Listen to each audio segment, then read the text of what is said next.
ogow 12 tallaabo oo taariikhi ah oo la qaaday 12 bilood ee madaxweyne Farmaajo oo xafiiska joogo heshiiska socdaalka ee Soomaaliya iyo Kenya. heshiiskan ayaa meesha ka saaray dhibaatadii dadka Soomaaliyeed ay ku qabeen garoonka diyaaradaha ee magaalada Wajeer oo lagu sii baari jiray maamulka hawada. dawladda madaxweyne Farmaajo ayaa ku guuleysatay in maamulka hawada Soomaaliya loo soo wareejiyo magaalada Muqdisho kadib muddo dheer oo laga maamulayay dalka Kenya. soo deynta maxaabiista waalidiin badan ayaa nasiib u helay inay mar kale arkaan eheladooda oo muddo dheer ku xiraa xabsiyada wadamada Itoobiya iyo India iyagoo dawladda ku amaanay tallaabada taariikhiga ah. socdaalka nabadda madaxweynaha Jamhuuriyadda Federaalka Soomaaliya Mudane Farmaajo ayaa safarka nabadda oo qaatay 17 maalmood ku maray qaar ka mid ah gobolada dalka iyadoo safarkaas uu muujiyay kalsoonida dadka Soomaaliyeed ee ku qabaan dawladda. sharciga isgaarsiinta muddo dheer ayuu baarlamaanka hor yaallay sharcigan ha yeeshee dawladda madaxweyne Maxamed Cabdullaahi Farmaajo ayaa sanadkii ugu horeeyay ku guuleysatay in sharcigan la ansixiyo.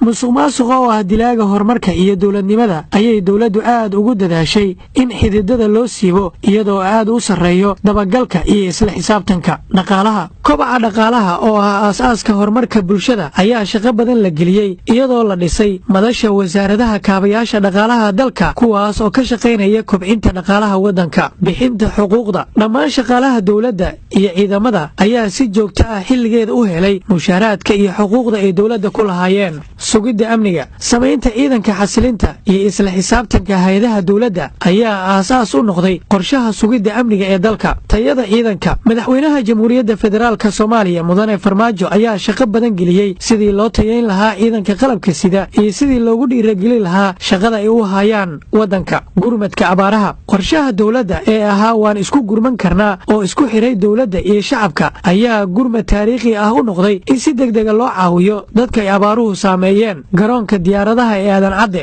dawladda Soomaaliya waxay ku guuleysatay tan iyo burburkii markii ugu horeysay in garoonka diyaaradaha caalamiga ah ee Aadan Cadde uu shaqeeyo xilli habeen ah.